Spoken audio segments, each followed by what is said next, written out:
Atenção, está no ar a Rádio Libertadora. Começa agora o Hoje na História de Ópera Mundi. 8 de fevereiro de 1915 é lançado o filme Nascimento de uma Nação. Em 8 de fevereiro de 1915, enquanto a Europa se engalfinhava na tenebrosa e sangrenta Primeira Guerra, os estadunidenses descobrem o filme Nascimento de uma Nação. Esse filme, de David Wark Griffith, conta a história da Guerra de Secessão que havia terminado 50 anos antes. É fortemente impregnado de preconceitos racistas e faz elogio à Ku Klux Klan. A película surge como a primeira produção da história. Com esse filme, o cinema sai de uma espécie de teatro filmado. Com o custo inicial de $100 mil, consumiu infinitamente mais e ainda se mostrou um dos mais rentáveis da história do cinema. Graças a ele, os estúdios de Hollywood se tornaram o grande centro da produção cinematográfica mundial.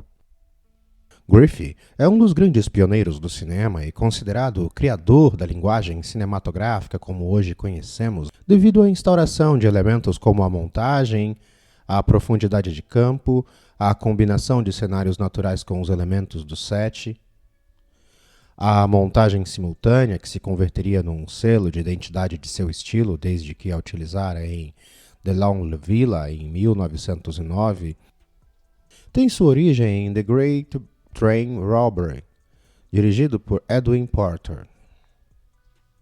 Se há algo em que Griffith é o autêntico criador, é a montagem narrativa, cuja finalidade é fazer avançar a narração de maneira estritamente lógica, com atenção para a continuidade de ação.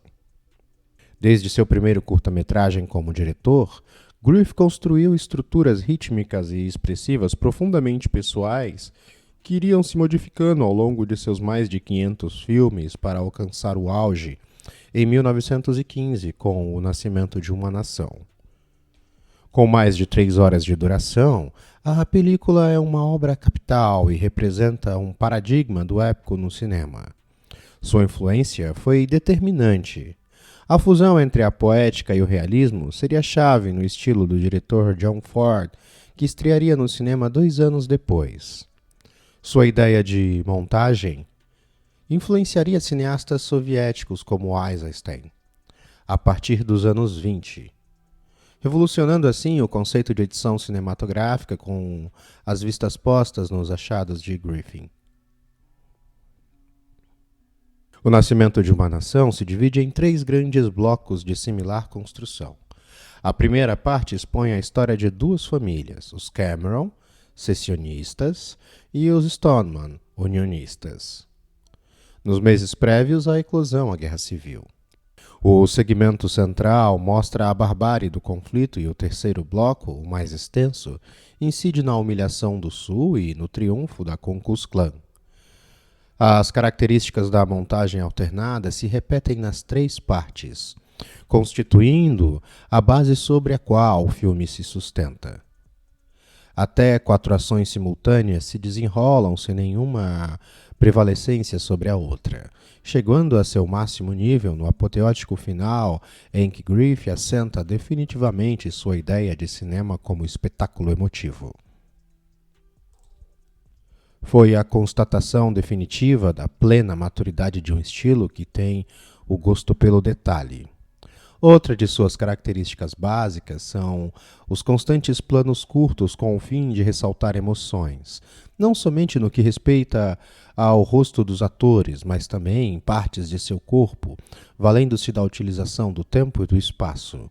A linha que unifica todo o filme reside na decisiva importância dos níveis emocionais, afastando-se por completo dos fatores racionais. Não obstante, O Nascimento de uma Nação é uma das películas mais controvertidas de toda a história do cinema. O filme tornou-se uma apologia ao racismo tão visceral que, mesmo no momento da rodagem, recebeu severas críticas de vários setores a favor da igualdade racial, levando a que poucos atores negros se dispusessem a participar da filmagem. Os papéis de peso, que requeriam intérpretes negros, foram desempenhados por atores brancos convenientemente maquiados. Blackface.